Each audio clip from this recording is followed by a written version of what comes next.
اعوذ باللہ من الشیطان الرجیم، بسم اللہ الرحمن الرحیم۔ ناظرین کرام السلام علیکم۔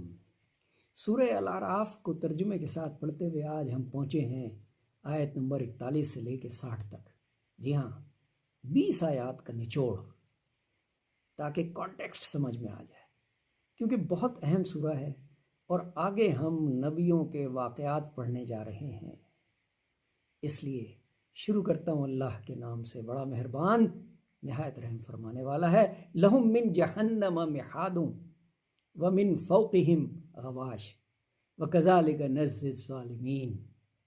ان کے واسطے دوزخ کا بچھونا ہے اور اوپر سے اوڑھنا، اور ہم یوں بدلہ لیتے ہیں ظالموں سے۔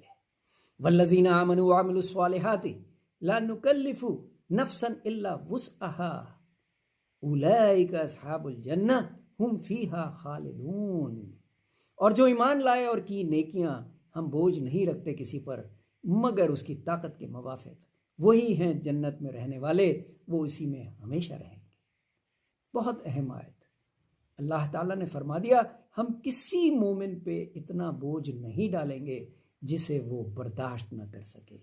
اب ذرا ان کا آسان عمومی مفہوم، دوزخی میں رہیں گے، اب یہ ہے سزا ظالم کی۔ مومن نہ کرے، اللہ نہیں ڈالتا بوجھ کسی پہ۔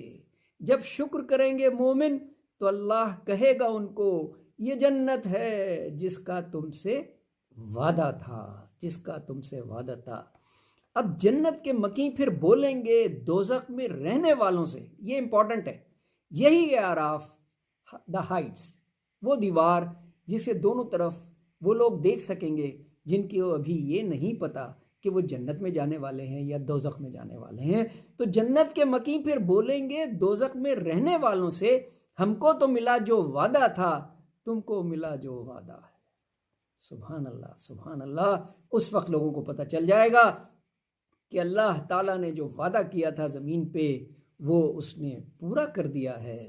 بھلا دیا دین کو جس نے، نہ مانا رب کے فرما کو، تو اللہ بھی ان کو کر دے گا فراموش، کیونکہ آ چکی تھی کتاب۔ اللہ تعالیٰ نے فرمایا کہ میں نے کسی قوم پہ ظلم نہیں کیا یا سختی نہیں کی جب تک وہاں اپنا نبی اور اپنا پیغام نہیں بھیج دیا، لیکن اس کے آنے کے بعد جب انہوں نے نبیوں کو جھٹلایا، اللہ پہ جھوٹ باندھا، اللہ کی آیات کو رد کیا، اس کے بعد اللہ تعالیٰ نے عذاب بھیجا۔ انتہائی اہم آیات ہیں، اور اس کا اینڈ اللہ تعالیٰ نے کچھ اس طرح کیا کہ چاند و سورج بھی لگائے ہیں کام پر، یہ برکتیں ہیں اس کی، تو پکارو رب کو، تو پکارو رب کو۔ صدق اللہ۔